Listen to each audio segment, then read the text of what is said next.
नमस्कार दर्शकवृन्द, स्वागत छ कार्यक्रम शङ्खघोषमा। शङ्खघोष लिएर आज पनि आइपुगेको छु म सिपी लोहिया। हामी यस कार्यक्रममा विभिन्न व्यक्तिहरूसँग कुराकानी गर्ने गर्दछौँ।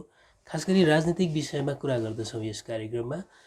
र आज कुराकानी गर्नका लागि तपाईँले हाम्रो फ्रेममा देखिरहनु भएको छ नेकपा माओवादी केन्द्र बैतडीका जिल्ला संयोजक शङ्कर भण्डारी। स्वागत छ तपाईँलाई। धन्यवाद शिवजी।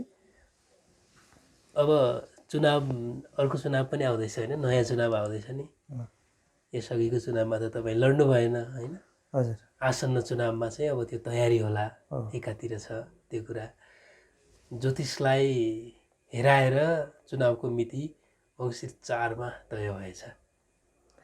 अब यो विषयमा अब ज्योतिषलाई हेराएर भन्ने कुरा भन्दा पनि खास गरिकन यो खास विवाह व्रत यस्ता कुराहरू हेराउँथे नि, चुनाव पनि होइन। यसमा यस्तो हो, अब त्यो अफवाहको रूपमा बाहिर के कस्तो कुराहरू आउँछ त्यो बेग्लै कुरा भयो होइन। अब खास गरिकन निर्वाचनको मिति पुगिसकेका कारणबाट अब समयमै आवधिक निर्वाचन सम्पन्न गरेर फ्रेस म्यान्डेटमा जाने कुराहरू उपयुक्त हुन्छ र सरकारले गरेको निर्णय स्वागतयोग्य छ।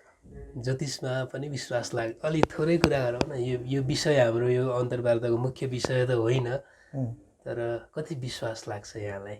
स्थानीय तहको चुनाव पनि ज्योतिषलाई नै हेराएर तय गरेको रहेछ पैसा। खै कसले हेरायो, कसले हेर्छ, को चाहिँ ज्योतिष हो? त्यो प्रधानमन्त्रीले ज्योतिषलाई हेराउने भन्ने कुरा त्यस्तो पनि हुन्छ र? न्युजमा आएको छ, राष्ट्रिय पत्रिकाहरूले फ्रन्ट पेजमा न्युज लेखेको छ। खासै मलाई त्यो विश्वसनीय कुरा लागेन मलाई। त्यो तपाईँको अब खास गरिकन यो राज्यले गर्नुपर्ने दायित्वको कुराहरूमा ज्योतिषले हेराएर गराउँछ गर्छ भन्ने कुराहरू त्यो हेरेर त्यो मिल्छ सबै कुरा। जनमतलाई ज्योतिषले हेर्ने भन्ने कुरा अब यो कस्तो मान्ने? यसलाई के चिना घडी पाला नक्षत्र के हुन्छ नि होइन, ज्योतिषले हेर्ने कुरा त्यही। अब त्यो प्रधानमन्त्रीका लागि हेर्ने कुराहरू, कसै इन्डिभिजुअल व्यक्तिका लागि हेर्ने कुरा एउटा विषयवस्तु होला। अब त्यहाँ हजारौँ उम्मेदवारहरूको चुनावमा जानुपर्ने कुराहरू हुन्छ र लाखौँ मतदाताहरूले आफ्नो अभिमत व्यक्त गर्नुपर्ने कुराहरू र सिङ्गो नेपालको एउटा भविष्य निर्धारण गर्ने अनि तपाईँको चाहिँ सिङ्गो देश मुलुकले एउटा खालको चाहिँ निकास पाउने राष्ट्रिय उत्सवको रूपमा चुनाव हुन्छ मैले बुझेको चाहिँ। यसलाई अब त्यो कसको फेभरमा हुने, कसको योग के छ, कसको कुण्डली के हो भन्ने ढङ्गले गयो भने मलाई लाग्छ यो सही निष्कर्ष र सही तरिका हो जस्तो लाग्दैन। जस्तो चुनावमा होइन विभिन्न उम्मेदवारले मनोनयन दर्ता गर्ने बेला पनि साइतमा गर्ने गर्दछन् नि, यसमा के भन्नुहुन्छ? खै गर्छन् होला त्यो, त्यसको बारेमा मलाई त्यति धेरै जानकारी छैन। विभिन्न पालिकाको मेयरहरूले गरे, मैले जानकारी गराएँ। अब तपाईँको मनोनयन दर्ता गराउने टाइम भनेको यसपालिको निर्वाचनलाई हेर्ने हो भने 2 दिन टाइम दिएको थियो। अब यो 2 दिनमा कसैको त योग नपर्न नि सक्छ नि, के उसले उम्मेदवार दर्ता नगराउने? त्यसो भए परेको दिन जुन दिन चाहिँ त्यो तपाईँको त्यो 2 दिन चाहिँ त्यसलाई चाहिँ अशुभ, त्यो चाहिँ अपहित भन्ने कुराहरू यदि भयो भने त्यसले के नगराउने कि? मैले चुनाव हुनुभन्दा पहिले अब हारिसकेँ मैले, मेरो चाहिँ छैन भनेर सोच्ने, त्यस्तो खालको कुरा चाहिँ त्यति धेरै उपयुक्त यो फ्याक्टको कुरामा। इन्डिभिजुअल कुराहरूलाई हाम्रो धार्मिक आस्था छ एउटा किसिमको, तर त्यो कुराहरूलाई सबै ठाउँमा जोडेर त्यो कुराहरूलाई चाहिँ लिनुपर्छ भन्ने कुरा त्यति धेरै उपयुक्त जस्तो मलाई लाग्छ। त्यो कुरा पनि आउँछ, जस्तो हारेको मान्छेहरू मेरो ग्रह नै राम्रो थिएन त्यसैले हारेको भन्ने पनि हामीसँग पनि आउँछन्, तपाईँसँग पनि आउँछन् होला होइन। त्यस्तो ग्रह गोचर भन्दा पनि अब जनताको सहानुभूति कतापट्टि रह्यो, निर्वाचनमा कस्तो खालको चाहिँ हुइम सिर्जना भयो, निर्वाचन परिचालन कुन ढङ्गले भयो, मतदाताहरूको मनोभावनालाई चाहिँ क्याच गर्न सकियो कि सकिएन, त्यो मोनुपुलेट भयो वा भएन। निर्वाचन आफ्नै कारणले मात्रै नभएर त्यो निर्वाचनमा गएका सबै उम्मेदवारहरूको थोर बहुत हिस्सा त्यो खालको स्थान रहेको हुन्छ। यो कुन ढङ्गले गयो भनेर त्यहाँ खोज्यौँ, त्यो विषयको समीक्षा गऱ्यौँ भने दोस्रो पटक अर्को निर्वाचनका लागि तयारी अलिकति उपयुक्त ढङ्गले गर्न सकिएला। तर यो कुरालाई चाहिँ अब आफूभित्रको समस्या र परिस्थितिलाई नबुझिकन चाहिँ दोष थर्ड पावरलाई दोष लगाउने कुराहरू अथवा कर्म भाग्य योग पैठका कुराहरू गरेर त्यति धेरै उपयुक्त मलाई लाग्दैन। तपाईँलाई चाहिँ कस्तो लाग्छ, विश्वास लाग्छ कि लाग्दैन यो धार्मिक कुराहरू? अनि विश्वास लाग्ने नलाग्ने कुरा भन्दा नि खास गरिकन यो तपाईँको आम निर्वाचनको विषयमा यो कुरा त्यति धेरै तात्विक महत्त्व अर्थ राख्छ जस्तो लाग्दैन मलाई। किनकि यो तपाईँको एउटा व्यक्तिको विषयवस्तुमा त्यसले चाहिँ एउटा निकास निर्किवल एउटा खालको चाहिँ दिन सक्छ होला, तर अब त्यो किसिमको चाहिँ अब त्यो तरिकाले अब कता कता न पुगिन्छ कि त्यो सही ठाउँमा पुगिन्छ पुगिला जस्तो लाग्दैन मलाई। खरि एउटा प्रसङ्ग थियो होइन, आसन्न निर्वाचनको मिति तय भएको विषयमा। आसन्न निर्वाचनको मिति चाहिँ मङ्सिर 4 का लागि सिफारिस गरिएको छ होइन। यसमा चाहिँ राम्रै मिति तोकियो जस्तो लाग्दैछ कि के लाग्दैछ? उपयुक्त समय हो जस्तो लाग्छ मलाई, किनकि आवधिक निर्वाचन प्रत्येक 5 वर्षमा गर्नुपर्ने, यो पछिल्लो 5 वर्षको निर्वाचन र निर्वाचित जनप्रतिनिधिहरूको कार्यकाल सकिन लागेको छ र त्यो कार्यकाल सकिने बित्तिकै नयाँ फ्रेस म्यान्डेटबाट आउने जनप्रतिनिधिहरू देशले पाउनु राम्रो कुरा हो। महत्त्वपूर्ण विषय भनेको त हामीले कसरी चुनाव जित्ने भन्ने नै हो नि तपाईँको होइन। चुनाव कसरी जित्ने भन्दा पनि अब तपाईँको चाहिँ यो हामीले जो खालको हाम्रा समस्याहरू छन्, राष्ट्रिय समस्याका कुराहरू छन्, हाम्रा स्थानीय समस्याका कुराहरू छन्, यी समस्याहरूको समाधान गरेर सर्वाङ्गीण विकासको दिशामा देशलाई कसरी लैजान सकिन्छ, यो निर्वाचनबाट त्यस्तो खालको नेतृत्व आओस् भन्ने विशेष गरिकन चाहना राख्छौँ हामी चाहिँ। म व्यक्तिगत रूपमा त्यस्तो चाहना राख्छु।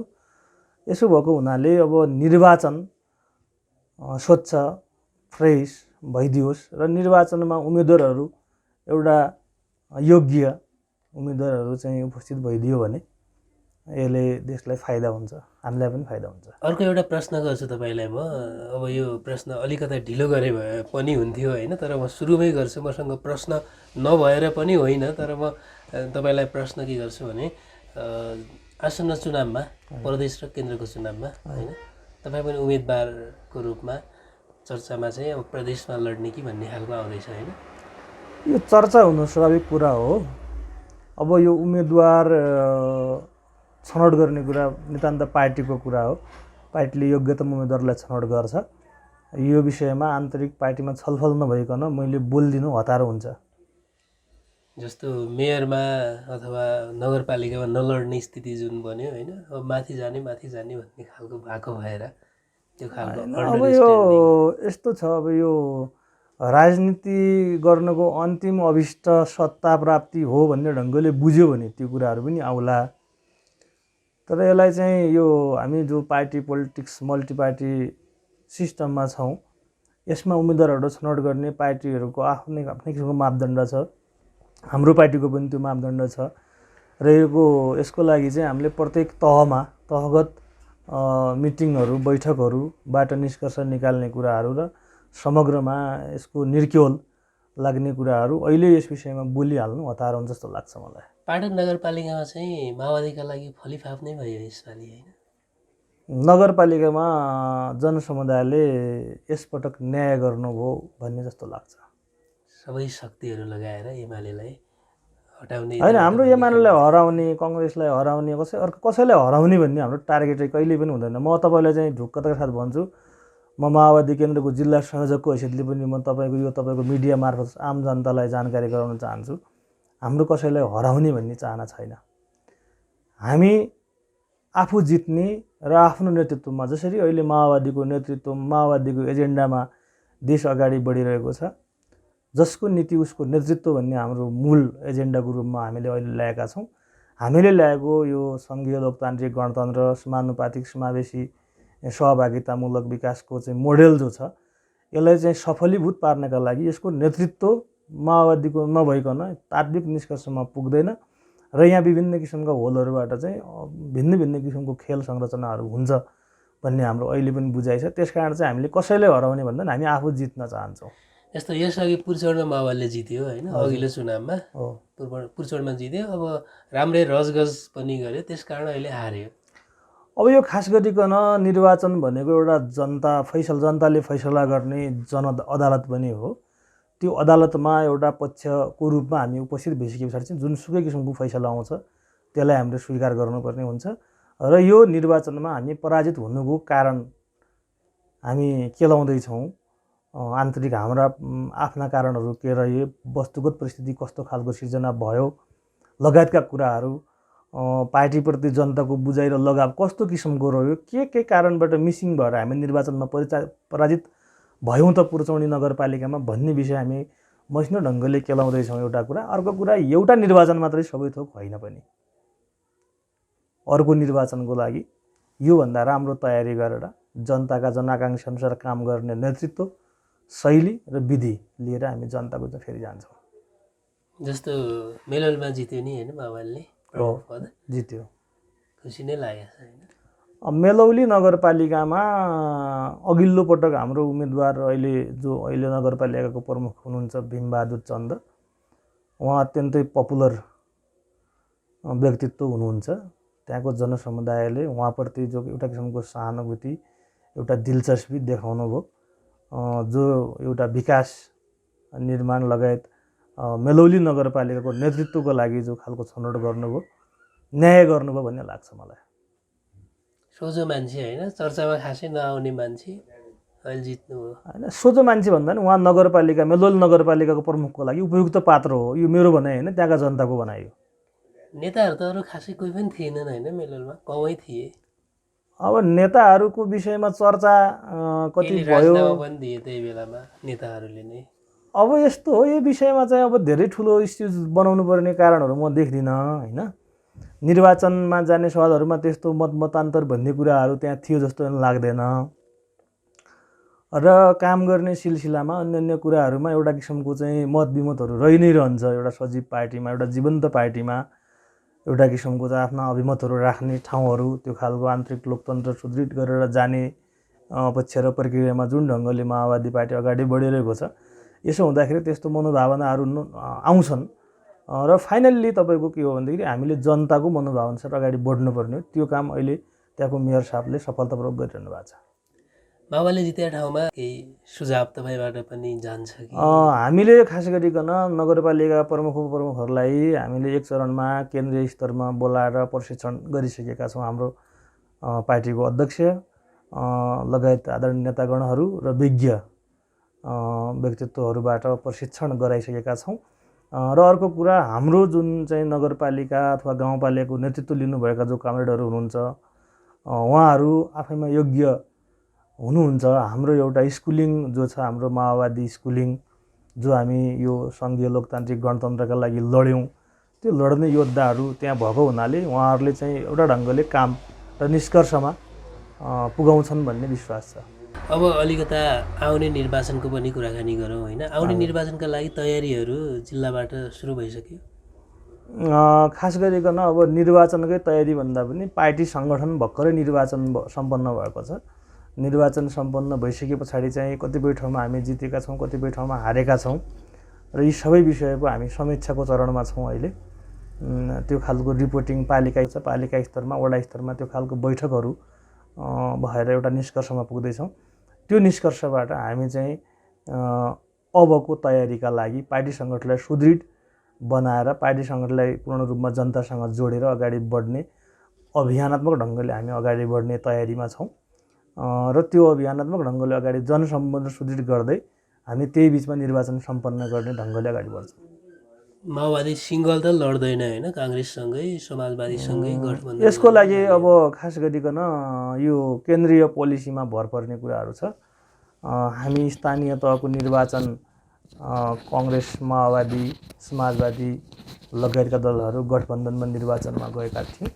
यसले चाहिँ आंशिक रूपमा हामीले असफलता प्राप्त गरे पनि सारभूत रूपमा हामीले सफलता प्राप्त गरेका छौँ। र अबको निर्वाचनको सवालहरूमा पार्टी कसरी अगाडि बढ्छ भन्ने कुरा केन्द्रीय कमिटीले निर्णय गरे पछाडि मात्र यसको बारेमा निष्कर्ष हुन्छ। अहिले मोटामोटी भन्दाखेरि एलायन्स भएर अगाडि बढ्ने कुराहरू नै बढी ओरिएन्टेड छ। अहिलेको एलायन्सले गर्दाखेरि माओवादीलाई मात्रै फाइदा भयो, अरू त काङ्ग्रेस र समाजवादीलाई खासै फाइदा भएन होइन। यो माओवादीलाई फाइदा हुने, समाजवादी काङ्ग्रेसलाई फाइदा हुने कुरा होइन, देशलाई फाइदा कसरी हुन्छ भन्ने कुरा, बलियो सरकार कसरी बन्छ, स्टेबल किसिमको चाहिँ सरकार बनेर देशले तपाईँको चाहिँ जुन हामीले एउटा परिवर्तनको आकाङ्क्षा राखेका थियौँ, परिवर्तन भयो, राजनीतिक रूपमा परिवर्तन भयो, एजेन्डाहरू स्थापित भएका छन्।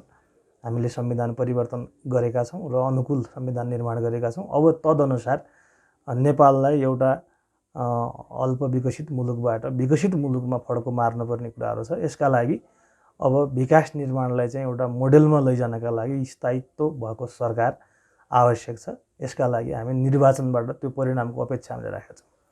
तपाईँहरूको गठबन्धनलाई अपवित्र गठबन्धन भन्छन् होइन, विचार नमिल्ने होइन, गठबन्धन। यो पवित्र अपवित्र भन्ने कुरा, शुद्धता नाप्ने कुराहरू कसले कसरी गर्छ भन्ने कुरा हो। जुन कुरा गरेर राष्ट्रलाई फाइदा हुन्छ त्यो अपवित्र कसरी हुन्छ? तपाईँको या त के भन्नु पऱ्यो भने हामी राजनीतिक पार्टीहरूमध्ये क ख ग घ ङ वर्गका विभिन्न वर्गका श्रेणीका राजनीतिक पार्टीहरू छौँ भन्ने कुराहरू गर्नु पऱ्यो। होइन भने राजनीतिक पार्टीहरूको बिचमा चुनावी तालमेल भएर अगाडि बढ्नु यो नेपालको मात्रै प्र्याक्टिस होइन, संसारभरि यो खालको प्र्याक्टिस छ। यस्ता खालका गठबन्धनहरू बनेर अझै तपाईँलाई म जानकारी गराउँ, 30औं वर्ष 40औं वर्ष गठबन्धन बनेर अगाडि बढेका मुलुकहरू अहिले समृद्धिको सिँढीमा उकालो लागिरहेका छन्। हामी यही चाहिँ तपाईँको शुद्धता र परिशुद्धता खोज्दा खोज्दै हामी चाहिँ एउटा अलमलमा परेर एक लेयरकोलाई हिलो च्याप्ने, एक लेयरका प्रति चाहिँ देखि नसहने खालको जो खालको प्रवृत्ति छ अहिले, यो प्रवृत्तिलाई अन्त्य गर्नका लागि पनि हामीले स्थायित्व निर्धारण गर्नुपर्छ। यो प्रवृत्ति अहिले छ भन्दा पनि हिजैदेखि हो नि, जस्तो प्रचण्डमा छ, अहिले विद्यमान छ देउवाको जुन थियो नि दुश्मनी होइन, पहिला दुश्मनी भन्दा पनि अब इस्युहरूमा जुन ढङ्गको बहस हुनुपर्ने हुन्थ्यो त्यो कुरा अलिकति इस्युभन्दा बाहिर जान्छ, त्यो कुरा गलत कुरा हो। त्यसरी इस्युभन्दा बाहिर गएर हाम्रो एउटै मात्र अभिष्ट के हो भन्दाखेरि सबै राजनीतिक पार्टीहरूको घोषणापत्र फर्काएर हेऱ्यो भने उहाँहरूका चाहिँ कुराहरू, बयान, वक्तव्यहरू पनि अहिले हामी अध्ययन गऱ्यौँ भने सबैले देशलाई चाहिँ माथि लैजानुपर्छ, अगाडि बढाउनुपर्छ, भ्रष्टाचार कम गर्नुपर्छ, कमिसनखोरीको अन्त्य गर्नुपर्छ, देश विकासमा सम्पूर्ण शक्तिलाई लगाउनुपर्छ, अनि खर्चहरू कटौती गर्नुपर्छ, गरिब मुलुकका चाहिँ नेताहरूको जीवनशैली र जनताको जीवनशैली एकाकार हुने गरेको कम्तीमा ट्रान्समिटेसन पोइन्टसम्म के हो त भन्ने कुरा आइडेन्टिफिकेसन हुनुपर्छ भन्ने खालको जो अहिलेका जनतामा एउटा परेको छ, यो कुरालाई चाहिँ वास गर्ने, यो कुरासँग तादम्य मिलाएर जान सक्ने लिडरसिप आवश्यक हो। यस अनुसार सबैले सचेर जानु जरुरी छ। सबै पार्टीहरूले परिशुद्ध खोजेर यो पवित्र भयो, यो अपवित्र भयो, आफूसँग मिल्दाखेरि चाहिँ पवित्र हुने, आफूसँग नमिल्दाखेरि अपवित्र हुने, यस्तो पनि तर्क हुन्छ, यस्तो पनि कुरा हुन्छ। यस्तो कुरामा हामी अल्झिराख्नु हुँदैन। हामी राजनीतिक एजेन्डाका हिसाबमा हामी फरक फरक ठाउँमा हुँला, तर यो निर्वाचनमा हामी त्यो एजेन्डा लगेर जनताको बिचमा जाउँ। जनताले जो एजेन्डालाई चाहिँ मन पराउनुहुन्छ उहाँहरूले त्यसलाई स्वीकृत गर्नुहुन्छ, स्वीकृति लिने कुरा हो जनताबाट निर्वाचन भने। अब त्यो स्वीकृति जानका लागि तपाईँको चाहिँ आफ्नो मार्केटिङ गर्नुभन्दा, आफ्नो बारेमा चाहिँ प्रचार प्रसार गर्नुभन्दा नि अर्कालाई चाहिँ होचो देखाएर आफू अग्लो कतिन्जेल भइन्छ र। यस्तो अर्कालाई चाहिँ होचो देखाएर आफू अग्लो भइने राजनीतिलाई त्यागौँ। हामी समग्रमा चाहिँ आफ्नो एजेन्डालाई चाहिँ स्थापित गर्ने र त्यो एजेन्डा मुताबिक काम गर्ने भनाइ र गराइमा एउटा खालको चाहिँ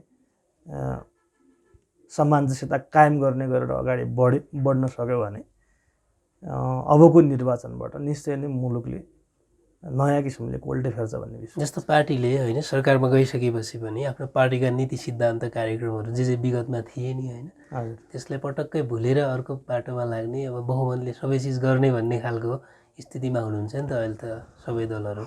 अब खास गरिकन के हो भन्दाखेरि एजेन्डा कार्यान्वयन गरेर लैजानका लागि मैले भनेले तपाईँलाई फेरि म दोहोऱ्याउँछु, अब निर्वाचन महत्त्वपूर्ण कुरा हो। निर्वाचनबाट कस्तो किसिमको अभिमत आयो भन्ने आधारमा अब कस्तो खालको उपस्थिति रहन्छ भन्ने कुरा देखिन्छ।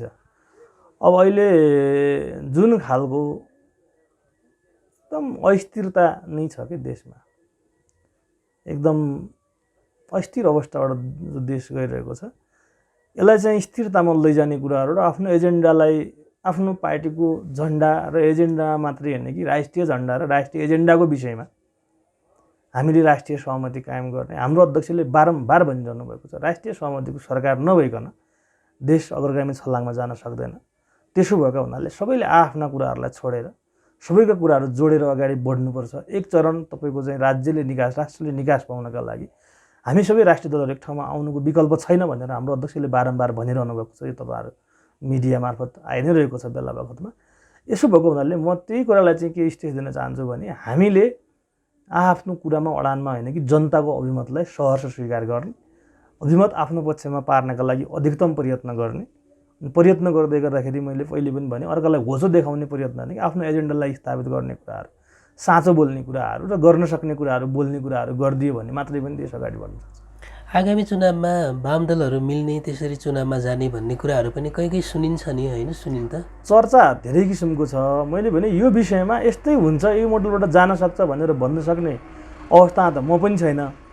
तर जुन किसिमको छलफल जो किसिमको स्पिडमा कुराहरू गरिरहेको छ यो तपाईँको चाहिँ अघिल्लो निर्वाचनमा जो हामीले वाम लोकतान्त्रिक गठबन्धन गरेका थियौँ त्यही मोडलबाट अगाडि बढ्छ होला भन्ने मेरो आफ्नो अनुमान हो। तपाईँलाई एमाले राम्रो कि काङ्ग्रेस राम्रो भनेर भन्यो भने को भन्नुहुन्छ? एमाले र काङ्ग्रेस कम्पेरिजन गर्दैन, म कम्पेरिजन नै हुँदैन।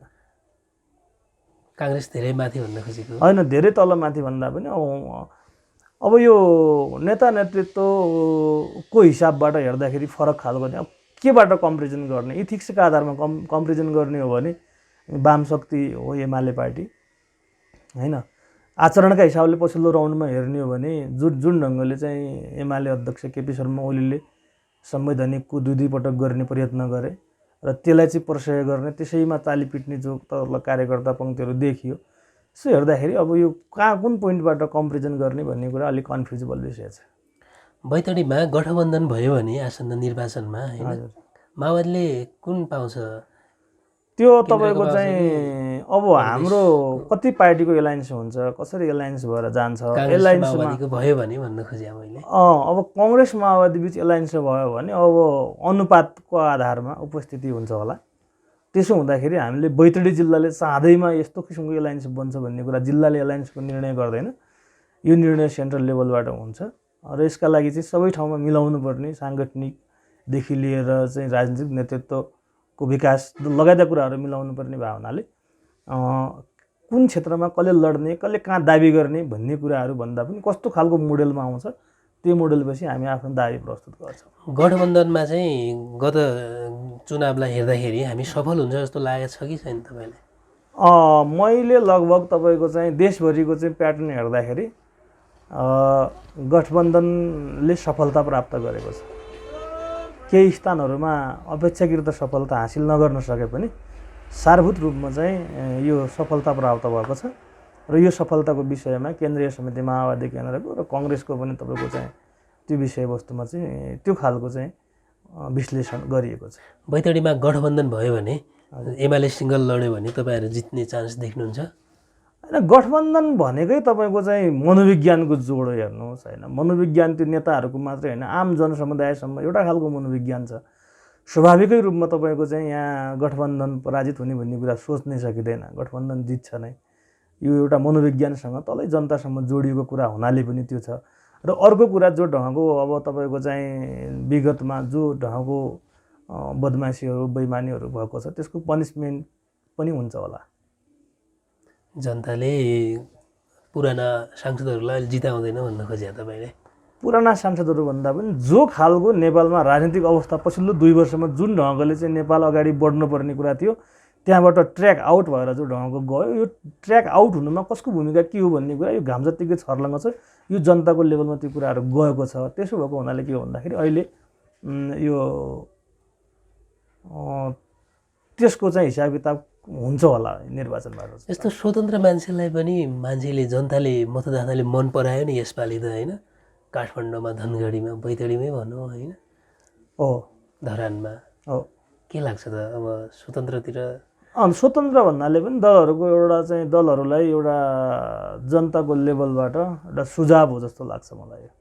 सचिएर आऊ भन्ने किसिमको, अथवा दलहरू फेल भइसक्यो भन्ने पनि होला होइन? फेल भइसक्यो भन्ने कुरा त्यसरी अनुमान गर्न मिल्दैन। सर्टेन पर्सेन्ट तपाईँको चाहिँ त्यो पर्सेन्टेजमा हान्नुहोस् न कति आयो त्यो, कति पुगेपछि थ्रेट मान्ने, कति पुगेपछि थ्रेट नमान्ने भन्ने कुराहरू त हुन्छ। त्यो हेर्दाखेरि त्यो तपाईँको चाहिँ जनाउ घन्टीको रूपमा चाहिँ अलिकति सच्चिनु जरुरी छ है, नभए यहाँ चाहिँ हामी फेरि चाहिँ निर्णय गर्न बाध्य हुनुपर्छ भन्ने किसिमको जनताको सचेतताको लागि जनाउ घन्टी जस्तो लाग्छ मलाई। यस्तो छ नि त, सबैमा उठेनन् नि स्वतन्त्रहरू पनि, केहीमा उठेका हुन्। होइन, धेरै ठाउँमा उठेका थिए। तपाईँको लाइटमा आएका मान्छेहरू मात्रै हो र तपाईँको चाहिँ तपाईँले धरान, काठमाडौँ, पोखरा, के अरे काठमाडौँ, धरान, त्यसपछि आएर बैतडी, धनगढीका कुराहरू गर्नुभयो। जनकपुरमा पनि स्वतन्त्र जितेको छ, त्यहाँको विषयमा कसले चर्चामा ल्याएको छ र कसलाई कसरी चर्चामा ल्याउने भन्ने कुराहरू त अब यो मिडियाहरूको अहिले चाहिँ यो फेसबुक युट्युबको जमाना छ।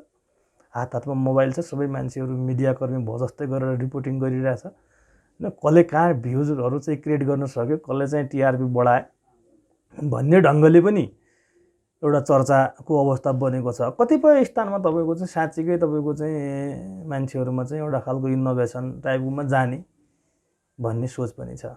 त्यसो भएको हुनाले यो ठुलो थ्रेड चाहिँ म मान्दिनँ, तर चाहिँ यो सचेर आउने कुराहरू, सादगी जीवनशैली अपनाउनु पर्ने कुराहरू, दलहरूले उम्मेदवार छनौट गर्ने बेला आफ्नो मान्छेभन्दा नि राम्रो मान्छेलाई छनौट गर्ने कुराहरूका लागि चाहिँ यो शिक्षाको रूपमा छ। कहिलेकाहीँ चिन्ता पनि लाग्छ होला है, राजनीति गर्नुभन्दा नि स्वतन्त्र रूपमा छवि बनाएको भए बरु जितिन्थ्यो कि भन्ने खालको। त्यस्तो मलाई अहिलेसम्म लागेको छैन। एउटा कुरा के हो भन्दाखेरि मेरो पोलिटिकल ब्याकग्राउन्ड र मेरो सोचाइ जो छ, मैले तपाईँलाई पहिले पनि भने अन्तिम अभिष्ट सत्ता भन्नेमा म छैन। बन्दुक चलाएर आएको हो नि तपाईँ त होइन? बन्दुक चलाउन मलाई बाध्य पारिएको। म त्यो बेला पनि तपाईँको चाहिँ राज्य व्यवस्थाको जो खालको भयावह अवस्था थियो त्यो अवस्थाबाट राज्यलाई निकास दिने कुराहरूमै थियौँ। अहिले पनि हामी तपाईँको चाहिँ के हो भन्दाखेरि राज्यले निकास पाउँछ भने हामी सहायक भूमिका बस्न तयारै छौँ, कुनै समस्या कुरा छैन। त्यसका लागि मरि हत्या गर्ने, म नभइकन हुँदैन, मेरो वरिपरिबाट सहमति खोजिनुपर्छ भन्ने किसिमले लागेर जाने हो भने बैतडी जिल्लामा जतिवटा पार्टी छन् त्यति पार्टीका उम्मेदवारहरू होला नि, तीमध्ये एउटा जित्छ, अरू सबैले आफ्नो चाहिँ सपनाहरू चकनाचुर पार्नुपर्ने कन्डिसन हुन्छ। त्यसो भएको हुनाले के हो भन्दाखेरि अवस्था तयार, जति बेला जनतालाई चाहिँ हाम्रो खाँचो पर्छ, यो आवश्यक छ भन्ने लाग्छ, त्यति बेला हामी कुनै कसर बाँकी नराखेर उभिन्छौँ। कति वर्षको हुँदा जानुभएको थियो तपाईँ बन्दुक बोकेर जङ्गलतिर? म 17-18 वर्षको। 17-18 वर्षको होइन, बालबालिका हुँदै जानुभएको? म बाल मनस्थितिमै गएको त्यो बेला। आफै जानुभयो कि अभियानमा जबरजस्ती हिसाब? होइन, कुनै जबरजस्ती होइन, मलाई आफै मलाई हुटुटी लागिरहेको थियो। यो तपाईँको चाहिँ अल्टरनेट व्यवस्था परिवर्तन नभइकन यसले चाहिँ यो डिटर्मिनेसनको क्षेत्रमा धेरै कुराहरू अगाडि बढाउन सकिँदैन भन्ने कुरा लाग्थ्यो। जो तपाईँको चाहिँ घरानी र खानदानी ढङ्गले अगाडि बढेको हाम्रो चाहिँ राज्य व्यवस्था थियो, त्यो व्यवस्थाबाट प्रतिस्पर्धात्मक ढङ्गले राम्रोभन्दा राम्रो, योग्यतमभन्दा योग्यतम मान्छे ल्याएर राज्य व्यवस्था सुदृढ गरेर जानुपर्छ, मुलुकको समृद्धि गर्नुपर्छ भन्ने कुरा जो आज स्थापित भएको छ। के कुराले चाहिँ तपाईँलाई उत्प्रेरित गर्यो म माओवादीमा लड्न जान्छु भन्ने चिजमा चाहिँ?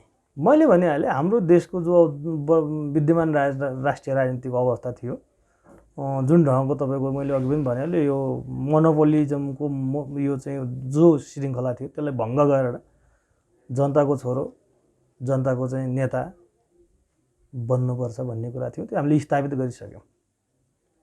स्थापितै भइसकेको जस्तो भयो नि, तपाईँको दुई पटक त राष्ट्रपति भइसक्यो हाम्रो देशमा। देशको चाहिँ पहिलो व्यक्ति, संस्था, राष्ट्र प्रमुख भएन त? व्यवस्था मात्रै चेन्ज भएको त हो नि। व्यवस्था चेन्ज भयो भने त मैले व्यवस्था त चेन्ज भयो नि, व्यवस्था चेन्ज गर्ने फेज थियो, अब हामी अवस्था चेन्ज गर्ने फेजमा छौँ। राजा फेरि आउँछ भन्ने हिसाबले पनि लागिरहेको छ नि एउटा पङ्क्ति त लाग्छ नि, त्यो लाग्न पाइन्छ, त्यसमा लाग्न पाइन्छ आफ्नो कुराहरू। तर के का लागि कहाँबाट गाइडेड भएर गइरहेको छु भन्ने कुरा उहाँहरूले फर्केर हेर्नुभयो भने तपाईँलाई मैले अघि पनि भने, तपाईँलाई होचो देखाएर म अग्लो चाहिँ हुँदिनँ क्या, होइन? तपाईँलाई होचो देखाउने बेला म स्वयं पनि होचो भइरहेको हुन्छ। त्यसो भएको हुनाले अहिले राजतन्त्र 240 वर्ष नेपालमा त्यो श्रृङ्खला र अहिलेको श्रृङ्खला तपाईँको त्यो रेडिकल चेन्ज चाहिँ तपाईँको 2 वर्षमा, 2 दिनमा, 4 दिनमा खोजेर पाइँदैन। भलै व्यक्तिहरूको सवालहरूमा, नेतृत्वको सवालहरूमा, आचरणको सवालमा राम्रो भएन भन्ने प्रश्न उठाउन पाइन्छ, तर तपाईँको चाहिँ व्यवस्थालाई टिकाउने, व्यवस्थाबाट अगाडि बढ्ने कुराहरूबाट पछि हट्ने कुरा, त्यो पश्चिगामी सोच हो। त्यो थोरै सङ्ख्यामा चाहिँ रहेर मान्छेले विभिन्न कुराहरू गरिरहेछन्, त्यो धेरै अर्थ राख्दैन। जस्तो तपाईँहरूसँगै लडाइँमै गएका मान्छे, उति बेला सक्रिय राजनीतिमा अन्य पार्टीहरूमा राजा हट्नुपर्छ भनेका मान्छेहरू अहिले राजा नै भइदिया भए हुन्थ्यो भन्नसम्म पनि त पुगेछन् नि। उहाँहरू किन पुग्नुभयो, आफ्नो उसबाट कसरी चाहिँ ब्याक हुनुभयो, त्यो मलाई त्यति धेरै क्युरियोसिटीको त कुरा छ मेरो पनि। तर खास गरिकन के हो भन्दाखेरि हामी जान कहाँ चाहन्छौँ त, हामी गर्न के चाहन्छौँ त भन्ने कुराहरू मुख्य कुरा हो। हामी नेपाललाई कस्तो नेपाल देख्न चाहन्छौँ भन्ने कुरा मुख्य कुरा हो। व्यथितिहरूलाई अन्त कसरी गर्न चाहन्छौँ त भन्ने कुरा हो। अनि यो तपाईँको चाहिँ कुनै अमुक व्यक्तिलाई, अमुक मान्छेलाई, अमुक पार्टीलाई गाली गरेर त्यो व्यथितिबाट अन्त मुक्ति पाइन्छ त? पाइँदैन नि, होइन?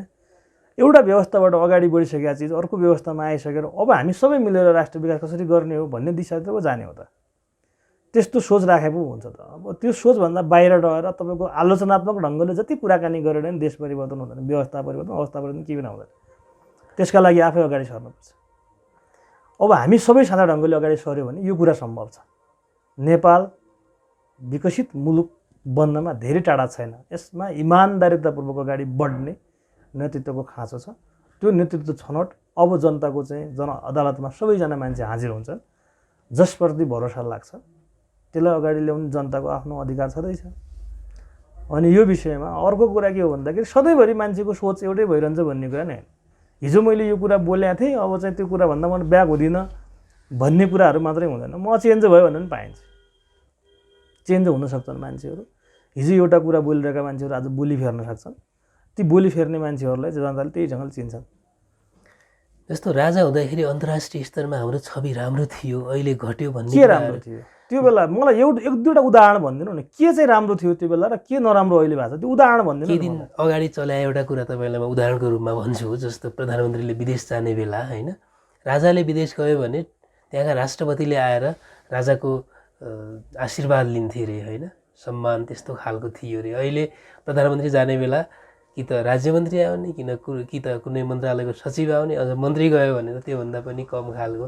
अब यसलाई यसरी कसरी हेर्नुपर्ने हुन्छ भने हामी यो कुराहरूलाई अन्तर्राष्ट्रिय उसमा नेपालले आफ्नो प्रतिनिधित्व कसरी गरेर जान्छ भन्ने कुराहरू मलाई लाग्छ त्यहाँ नेपालको प्रधानमन्त्री अथवा राष्ट्रपतिको भ्रमण समकक्षीसँग वार्ताका लागि भ्रमण हुन्छ, समकक्षीहरूसँग कुराकानी हुन्छ। उहाँहरूको कुनै पनि एग्रिमेन्ट भयो भने समकक्षीसँग हुन्छ। नेपालको प्रधानमन्त्री गएर कुनै देशको मन्त्रीसँग गएर एग्रिमेन्ट गरेर आएको देख्नु भएको छ र? समकक्षीसँग एग्रिमेन्ट गरेको छ। देश यति चेन्जेसहरू आइसकेको छ, अवस्था छ होइन। त्यो कुराहरूलाई चाहिँ हामीले नहेर्ने। अनि तपाईँको चाहिँ हिजो जति राजाहरू थिए, राजाको भ्रमण एक दुई पटक मात्रै भएको र पटक पटक भ्रमण भएको छैन र? राजाहरू अपमान भयो भने त्यो देशबाट फर्केर आएको इतिहास छैन छ त? अनि यसो कुराकानी गर्दाखेरि अब राजामा त्यो थियो भन्ने कुराहरू, देशभित्र के थियो भन्ने कुराहरू हेर्नु परेन? कस्तो खालको सामान्य उदाहरण दिन्छु म तपाईँलाई। कुनै बेला नेपाल थियो कि तपाईँको एक थरी मान्छेहरू जमिनदार थिए, अर्का थरी मान्छेहरू तपाईँको चाहिँ जमिन खरिद गर्नुपर्ने, एक बित्ता जमिनका लागि मान्छेहरू रोही कराई गर्नुपर्ने, नाममा जग्गा नहुने, सुकुम्बासी भएर बस्नुपर्ने अवस्था थियो कि थिएन? आज त्यो रिफ्लेक्सन छ कि छैन? अनि कुनै नागरिकसँग हजारौँ एकड जमिन हुने, हजारौँ बिघा जमिन हुने, हजारौँ रोपनी जमिन हुने, कुनै नागरिकसँग चाहिँ घरमा नलगा दुई बिघा जमिन नहुने स्थिति कसले बनायो? गणतन्त्रले बनाएको हो त्यो कुरा। शिल्पका आधारमा, कलाका आधारमा, जातका आधारमा भेदभाव गर्ने व्यवस्था गणतन्त्रले बनाएको हो। अनि अहिले सबै नेपालीको नेपाल भएको छ। मधेसी अटेको छ, थारू अटेको छ, जनजाति अटेको छ, दलित अटेको छ, अल्पसङ्ख्यक अटेको छ।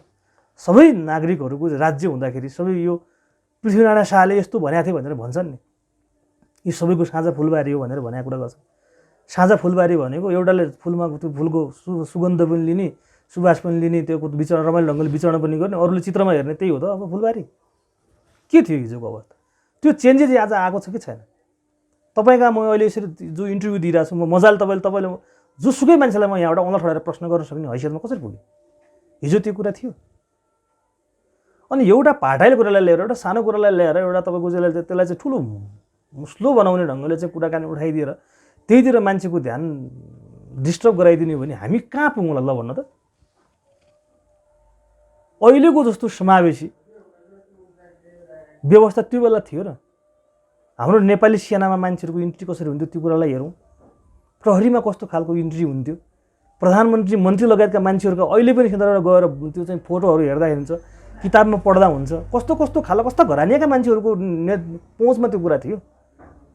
गणतन्त्रले एउटा मधेसीको छोरालाई नेपालको राष्ट्रपति बनाइदियो, यो के अपराध गरे हो र? गणतन्त्र ल्याएर गणतन्त्र बनाएर गणतन्त्रमा भएर हामीले आज एउटा महिला देशको राष्ट्रपति हुनुहुन्छ हैन? जनकपुरमा उहाँलाई जाँदाखेरि के गर्यो? हाम्रो समाजको रिफ्लेक्सन के देखियो? अनि यो कुराको चाहिँ हामीले नहेर्ने, हिसाब किताब नगर्ने, यी बारेमा नगर्ने ठिक छ। आनी बानी व्यवहारहरू जुन ढङ्गले हिजो बोलिएका कुरा पुरा गर पुरा गर्नुपर्छ, हिजो बोलेका कुराहरू हामीलाई बाचा पुरा गर भन्न पाइन्छ, राजनीतिक नेतृत्वको आलोचना गर्न पाइन्छ, राजनीतिक पार्टीको आलोचना नि गर्न पाइन्छ, सुध्रिएर आऊ भन्न मिल्छ हैन। तर तपाईँको चाहिँ एक दुईवटा तपाईँको चाहिँ सानो कुराले तपाईँको पुरै समाप्त भइसकेको भन्ने कुराहरू हेर्नुपर्छ नि। चन्द्रमाभित्रको ग्रहणलाई कसरी हेर्ने त्यो ढङ्गले पोजिटिभ वेबाट सोचौँ न। अनि राजनीतिक पार्टीहरू भनेको तपाईँको चाहिँ सीमित दुई चारजना मान्छेको मात्रै हो र हामी जनताको त्यसमा सहभागिता छैन र प्रत्येक पटक आवधिक निर्वाचनबाट ती नेताहरूलाई ती पार्टीहरूलाई भोट हाल्दैनौँ हामी। त्यहाँ करेक्सन गरेर कसरी जाने, पोलिटिकल सिस्टमबाट लिकेज कहाँ, समस्या कहाँ भइरहेछ, अर्थतन्त्र कहाँ धराशायी भइरहेछ, समस्याहरू कहाँ छन्, यी समस्याहरू खोज्ने प्रयत्न हाम्रो लेभलबाट पनि त हुनु पऱ्यो नि हैन। एउटा कुरालाई ल्याइदिएर सारा मान्छेलाई झुक्क्याउँछु, हत्केलालाई सूर्य छेक्छु भन्ने ढङ्गले कुरा गरेर हुन्छ र? दुई चारवटा तथ्यहरू ल्याएर नेगेटिभिटी राज्यका बारेमा, राष्ट्रका बारेमा नेगेटिभिटी फैलाएर हामी के प्राप्त गर्छौँ ल भन्नु त? हाम्रा चाहिँ कमजोरीहरूका बारेमा मात्रै गीत गाइराखेर हाम्रा सबल पक्षहरूका बारेमा जाने कुराकानी नगरेर अहिले धेरै सङ्घीयता आएपछि बर्बादै भयो भन्ने कुरा गरेको छ। मलाई लाग्छ सुदूरपश्चिमले बजेट के हुन्छ भन्ने देखाएको छ। कसरी गयो यो, फलो कसरी भइरहेछ, कसरी हुनुपर्थ्यो भन्ने कुरा समीक्षाको विषय होला। यसलाई चाहिँ अलि व्यवस्थित ढङ्गले लैजान सक्यो भने योभन्दा राम्रो हुन्थ्यो भन्ने कुराहरू होला। अहिले पालिकाहरूमा करोडौँ पैसा आइरहेको झन् हाम्रो नगरपालिकामा एक वर्षमा 1 अरबभन्दा बढी पैसा खर्च भइरहेको हुन्छ। पाटन नगरपालिकामा यो हिसाबले हेर्दाखेरि बैतडी जिल्लामा 10 अरबभन्दा बढी पैसाहरू आइरहेछ। अनि यो आएर हामीले हरेक ठाउँमा चाहिँ बाटोघाटो यो स्थिति बनाइसक्यौँ हैन। 2062-63 सालभन्दा पहिलेको नेपालको विकासको गति, त्यहाँदेखि 62-63देखि लिएर 72सम्मको विकासको गति र यो 74भन्दा पछाडिको अहिले यो गतिलाई तुलना गरौँ न, के कति बनेको छ भन्ने कुराहरू कसरी चाहिँ बन्यो, कहाँ अलिकति चाहिँ सिस्टम पुगेन, कहाँ अलिकति बदमासी भयो, कहाँ करप्सन भयो, त्यो कुरा छानबिन गर्ने कुरा, खोज्ने कुरा, राज्यले एउटा निकाय एकाइ बनाएर त्यसलाई चाहिँ गर्ने कुराहरू जनस्तरबाट त्यो खालको विषयमा खोज्ने कुराहरू एउटा राम्रो रहन्छ। तर यो हुँदै भएन, केही पनि भएन, शून्यतामा हराउने गऱ्यौँ भने हामी पुग्छौँ कहाँ त? शून्यतामा हराउने हो भने कसैलाई पनि विश्वास नगर्ने हो भन्ने वातावरणमा हामीले जो ढङ्गले यहाँ चाहिँ म सबैलाई भनिरहेको नि, जो यो अहिले फैलाउनु खोजिरहेको नि नेपालमा तपाईँको पश्चिमगामी सोचले यो खालको चाहिँ गरेर धमिलो पानी धमिलो बनाएर माछा मार्ने प्रयत्न हो। यो कि मार्न सफल हुँदैन, नेपाली जनताले यसलाई सफल हुन दिँदैनन्। हरेक ठाउँबाट प्रश्न उठ्छ, जरुर उठ्छ, हिजो के चाहिँ राम्रो थियो र के चाहिँ अहिले के चाहिँ बिग्रियो भन्ने कुरा। यो विषयवस्तुमा हामी तपाईँ जस्तो मिडियाकर्मीहरूले, हामी जस्तो पोलिटिकल क्षेत्रमा लागेका मान्छेहरूले यस्ता भ्रमात्मक कुराहरूलाई च्याटेर जानुपर्छ। त्यो गरेपछि मात्रै हाम्रो लक्ष्य छ तपाईँको चाहिँ समृद्धिको चाहना, समृद्ध नेपाल, सुखी नेपालीको लक्ष्य छ, अभिष्ट त्यहाँ छ। हामी देशलाई अल्प विकसितबाट विकसित मुलुक बनाउन चाहन्छौँ, पर क्यापिटा इन्कमलाई चाहिँ बढाउन चाहन्छौँ, अन्तर्राष्ट्रिय रेसमा हामी कुद्न चाहन्छौँ, अन्तर्राष्ट्रिय हरेक किसिमका चाहिँ यो नागरिक सुरक्षाका कुराहरू, ह्युमन राइट्सका कुराहरूलाई हामी त्यो लेभलमा लैजान चाहन्छौँ। अनि हामी चाहिँ यो ठिक कि त्यो ठिक कि, यहाँ ठिक कि त्यहाँ ठिक कि भनेर 10औं-20औं वर्ष अनुभवहरूलाई लिउँ, अनुभवहरूबाट चाहिँ हामीले आफ्नो सिपलाई, आफ्नो दक्षतालाई स्पातिलो बनाएर अगाडि बढाउँ न सबैजनाले, होस्टेमा हैसे गरेर जाउँ। जहिले तपाईँको चाहिँ पोलिटिकल लिडरहरूलाई सिस्टमलाई मात्रै गाली गरेर सिस्टम चेन्ज यहाँबाट हुन्छ भन्ने कुराहरू भलै ठिकै छ, कानुनहरू बनाउने कुराहरू, कानुनलाई फलो गर्ने कुराहरूमा चाहिँ अलि चुकिरहेछ, त्यो जुन ढङ्गले जानुपर्ने कुरा त्यो गइरहेन। त्यो जाने कुराहरूका लागि हामी कमिटमेन्ट गरौँ। म तपाईँ मार्फत आम जनसमुदायलाई चाहिँ के आग्रह गर्न चाहन्छु भने हामी अब आउने उम्मेदवारहरूलाई, मङ्सिर चुनाव आउँदैछ, चुनावमा आउने उम्मेदवारहरूलाई कमिटमेन्ट गरौँ, टोलमा घरमा कमिटमेन्ट गरौँ न। ल म जनताको चाहनाभन्दा बाहिर जाने छैन, जनभावना अनुसार भन्दा बाहिर जाने छैन, जनतालाई सबैभन्दा माथि राखेर अगाडि बढ्छु भनेर त्यो खालको कमिटमेन्ट गरेर हरेक ठाउँमा त्यो कुराकानी राखौँ। एउटा खालको मान्छेलाई, एउटा किसिमको चाहिँ त्यो नेतृत्वलाई, त्यो माननीय हुने मान्छेलाई कम्तीमा एउटा खालको जिम्मेवार बनाउने विषय हामीले चाहेर पनि हुन्छ। त्यो ढङ्गले अगाडि बढ्यो भने यहाँ तपाईँको चाहिँ बिग्रीको केही पनि छैन, थोरै ट्र्याक आउट हुनु खोजेर ट्र्याकमा ल्याउन सकिन्छ। माओवादीको स्थिति चाहिँ मङ्सिरपछि कुन हालतमा पुग्छ जस्तो लागेको छ यहाँलाई? माओवादीको स्थिति अहिलेको भन्दा सुदृढ हुन्छ, बढी ठाउँ जितिन्छ भन्ने हो मजाले। किनकि हाम्रो एजेन्डा, मैले योभन्दा अगाडि तपाईँलाई कुराकानी गरेँ, एजेन्डालाई अल्पत्र पार्ने जुन खालको चेष्टाहरू नेपालमा भए, यसले चाहिँ 5-7 वर्ष तपाईँको चाहिँ एउटा खालको अवस्था बन्यो। अहिले हरेक नागरिकमा यो चेतना, यो कुराहरूले चाहिँ यो विश्वासले चाहिँ घर गरिसकेको छ कि अहिलेको नेपाल माओवादीको एजेन्डामा बढेको छ। अब यसलाई चाहिँ सफलीभूत पार्नका लागि, सफल ढङ्गले कार्यान्वयन गर्नका लागि जसको नीति उसैको नेतृत्वको मोडेलमा जानुपर्छ तब सम्भव हुन्छ भन्ने कुरा यो आम जनसमुदायमा गइसकेका कुराहरू छ। त्यसो भएको हुनाले हामी तुलनात्मक रूपमा अघिल्लो निर्वाचनभन्दा अहिले हाम्रो शक्ति सुदृढ हुन्छ। अन्तिममा छौँ। अन्तिममा हाम्रो आवाज सुन्दै गरेका श्रोताहरू र अन्तर्वार्ता हेर्दै गरेका दर्शक महानुभावलाई तपाईँको छोटोमा के भनाइ छ? अब उहाँहरूलाई सबैभन्दा पहिले त अहिले स्थानीय तहमा हामीले नयाँ जनप्रतिनिधिहरू चाहिँ ल्याएका छौँ, पाएका छौँ र उहाँहरूलाई यो गत विगतका कमी कमजोरीबाट सिकेर एक स्टेप अगाडि बढ्नेमा हाम्रो सहकार्यता रहनेछ। हामी जुनसुकै पार्टीमा आबद्ध भए पनि, जुनसुकै दलको नेताले जितेको भए पनि अहिले उहाँहरू हाम्रो चाहिँ पालिका स्तरमा चाहिँ नेता हो, नेतृत्व हो। उहाँहरूलाई चाहिँ सही ढङ्गको सुझाव त्यो खालको वातावरण बनाएर चाहिँ हाम्रो स्थानीय विकास, आफ्नो गाउँ आफैले बनाउने कुराहरू, सबै जनताको विकासमा सहभागिता सुनिश्चित गर्ने कुराहरूमा बोध गराउने ढङ्गले अगाडि बढौँ र आगामी निर्वाचन जो अहिले आइरहेको छ यो निर्वाचनबाट हामी नेपालको भाग्य र भविष्यको फैसला गर्ने पोइन्टमा छौँ। यसो भएको हुनाले अब हामी चाहिँ यथेष्ट ढङ्गले, सही ढङ्गले विवेक प्रयोग गरेर यो निर्वाचनको लागि आफ्नो तम तयार गरौँ। हाम्रो अभिष्ट भनेको राष्ट्र विकास हो, देश बलियो कसरी बनाउने, जनताको अहिले हाम्रो व्याप्त बेरोजगारीका समस्यालाई कसरी समाधान गर्ने, हाम्रो अहिलेको विद्यमान अवस्थालाई कसरी सुधार गरेर जाने भन्ने मुख्य पहल र एजेन्डा अहिले देशको अगाडि रहेको छ। त्यसमा हामी सबैको सहभागिता राम्रोभन्दा राम्रो, अब्बलभन्दा अब्बल लिडरसिपलाई चाहिँ त्यो खालको डिफेन्स गरेर अगाडि बढ्ने खालको विषयवस्तुमा हामीले सकारात्मक भाइब तपाईँको हरेक तहमा रहेका बुद्धिजीवी वर्गहरू लगायत जति पनि हामी चाहिँ छौँ यहाँ मानिसहरू सबैले पोजिटिभ भाइबलाई चाहिँ गरिदियौँ भने हाम्रो यो अहिले विकृत रूपमा रहेको अलिकति ट्र्याक आउट हुन खोजिरहेको पोलिटिक्स सही ठाउँमा आउँछ। पोलिटिक्सले धेरै कुराहरूको निर्धारण गर्छ। पोलिटिसियनको हातमा चाहिँ यो राज्यको बागडोर छ, साँचो छ, चाबी छ। त्यसो भएको हुनाले हामीले ट्र्याक आउट हुन नदिनका लागि सधैँभरि ट्र्याकमा रहिरहने र हाम्रो समृद्धिको आकांक्षालाई पुरा गर्नका लागि हामी सबै सफल ढङ्गले लाग्ने कुराहरूमा चाहिँ पोजिटिभ भाइब का लागि सबैलाई हार्दिक अनुरोध गर्न चाहन्छु।